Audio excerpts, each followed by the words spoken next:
2014년 5월 19일 오후 5시 30분경 24살의 한 남자가 어느 아파트로 들어갑니다. 엘리베이터를 탄 그는 배관 수리 업체에서 나온 사람처럼 보이는데요. 그는 엘리베이터에서 내려 아파트의 어느 한 집을 방문합니다.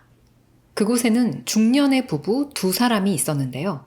53살의 남편 권 씨와 48살의 아내 이 씨였습니다. 배관 수리공으로 보이는 이 남자는 잠시 다시 밖으로 나오는데요. 그리고는 밀가루 한 포대를 구매하고 여분의 옷, 붕대와 소독약, 그리고 스프레이 라카, 흉기와 둔기까지 챙겨서 그로부터 약 50분 후 다시 그 집으로 향합니다. 대체 어떤 일이 벌어질까요? 안녕하세요. 알고 싶은 이야기 제이입니다. 실제 사건 사고와 스릴러 영화 줄거리를 이야기해드리는 채널입니다. 그럼 오늘의 이야기 시작합니다. 경북의 한 대학에 다니던 24살의 장재진이라는 청년이 있었습니다. 그는 대학에서 동아리 총연합회 회장을 맡고 있었어요. 그러던 어느 날 2014년 2월 장재진은 같은 대학교에 다니는 20살 권양을 만나 사귀게 되는데요. 그는 어째서인지 주변에 자신의 여자친구 권양에 대한 험담을 한 적이 있었어요. 자신의 남자친구가 자기를 욕하고 다녔다는 걸 알게 된 권양. 당연히 기분이 나빴겠죠? 남자친구인 장재진에게 화를 내면서 왜 내 뒷담화를 하고 다니느냐라고 따지는데요. 보통의 남자친구 같으면 바로 미안하다고 사과를 하거나 아무리 뻔뻔해봤자 내가 안 그랬다라고 발뺌을 하든 그래 욕했다 어쩔래 이 정도 수준일 텐데 장재진은 여자친구 권양의 뺨을 때립니다. 벌써 이상하죠? 당연히 이 일로 권양은 장재진한테 헤어지자고 말합니다. 하지만 이 장 씨는 이별을 받아들이지 않아요. 계속 권양의 주변을 배회합니다. 학교에서 A 씨를 발견하고 폭행을 하거나 자취방으로 끌고 가서 때리기도 해요. 주변 선후배들이 이런 사실을 다 알고 굉장히 걱정을 할 정도로 그 정도가 심했던 모양인데요. 어린 나이에 권양에게는 굉장히 충격이 컸겠죠. 권양의 부모님 역시 이 사실을 알게 된 후 깜짝 놀랍니다. 그들은 장재진의 부모에게 찾아가 강력하게 항의합니다. 다시는 우리 딸과 만나지 않게 해달라라고 하는데요. 이때 장재진은 부모로부터 휴학을 권유받았고 그때부터 학교에 나가지 않습니다. 학교에 나가지 않으니까 당연히 동아리 회장직에서도 내려와야 했겠죠. 그를 둘러싼 소문도 이미 학교에 다 퍼졌을 거고요. 자기가 소문날 만한 행동을 한 것, 동아리 회장직에서 내려올 만한 행동을 한 것은 생각 못하고 장 씨는 자신의 위신이 이 권양과 권양의 부모 때문에 손상됐다고 생각을 하고 이들에게 앙심을 품습니다.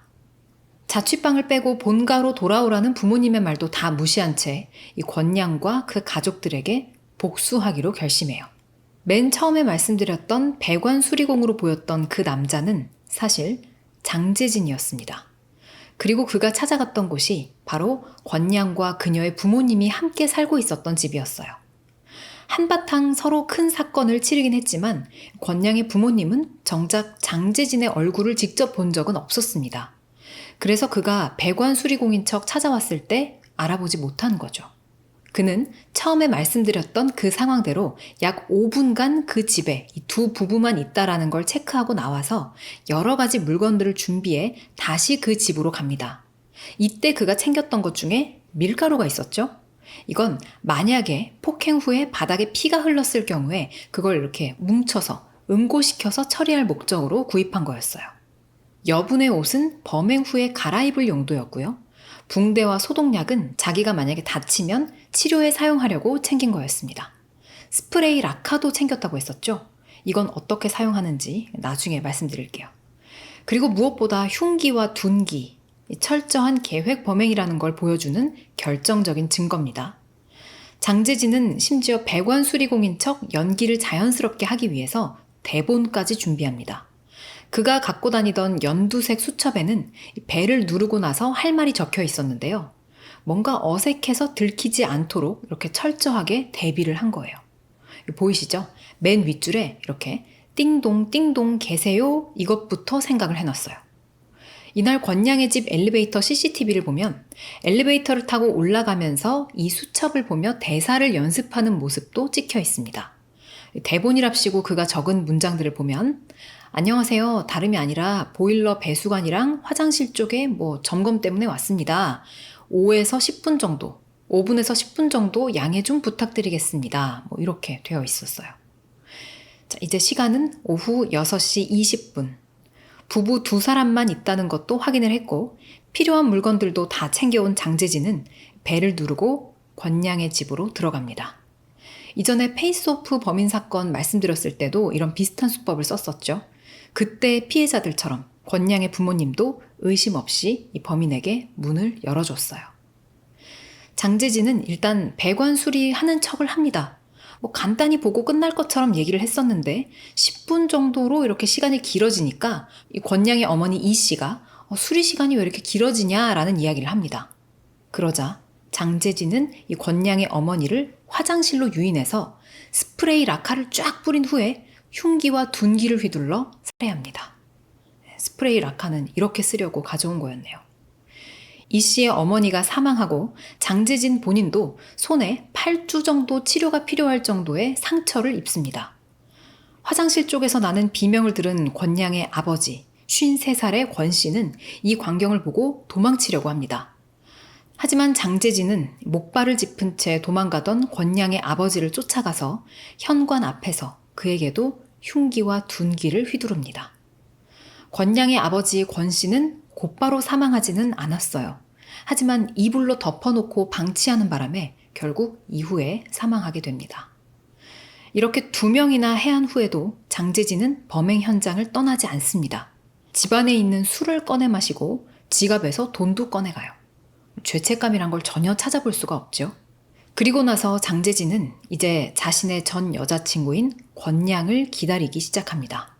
권양의 어머니 휴대폰을 열어 엄마인 척 권양한테 이제 곧 성인의 날이니까 선물을 준비했다고 빨리 집으로 오라고 카카오톡 메시지를 보냅니다.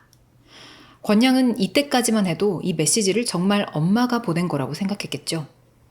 마치 할머니를 잡아먹고 나서 할머니 옷을 입고 그 손녀한테 할머니 행색을 했던 동화 늑대와 빨간 모자가 생각이 납니다. 이제 시간은 5월 19일에서 20일로 넘어가는 자정이 됐습니다. 한 12시 30분쯤 권양이 아르바이트를 마치고 집으로 오는데요. 평소처럼 엄마 아빠가 계실 거라고 생각하고 문을 열었지만 그 안에는 자신을 그토록 괴롭히던 전 남자친구 장재진이 떡하니 서 있었어요. 장재진은 권양을 보고 복수하러 왔다라고 말하는데요. 권양이 쓰러져 있는 어머니의 시신을 보고 소리를 지릅니다. 그러자 장재진은 조용히 하라면서 권양을 막 때려요. 그러면서 아버지까지 죽게 하고 싶지 않으면 자기 말대로 하라고 협박하면서 권 씨를 폭행합니다. 아무것도 모르고 아르바이트에 다녀왔던 권양에게 지옥과 같은 일들이 벌어지게 된 건데요. 악랄한 장재진은 이후에 정말 잔인하게도 권양에게 그녀의 아버지도 돌아가셨다는 걸 확인시킵니다. 권양은 정신적 충격을 이기지 못하고 자해하기 시작해요. 장재진은 그녀를 방에 감금합니다. 8시간 반가량이나 감금해두면서 자신에게 사과할 것을 강요하는데요. 권양이 과연 어떤 걸로 사과를 해야 하는 걸까요?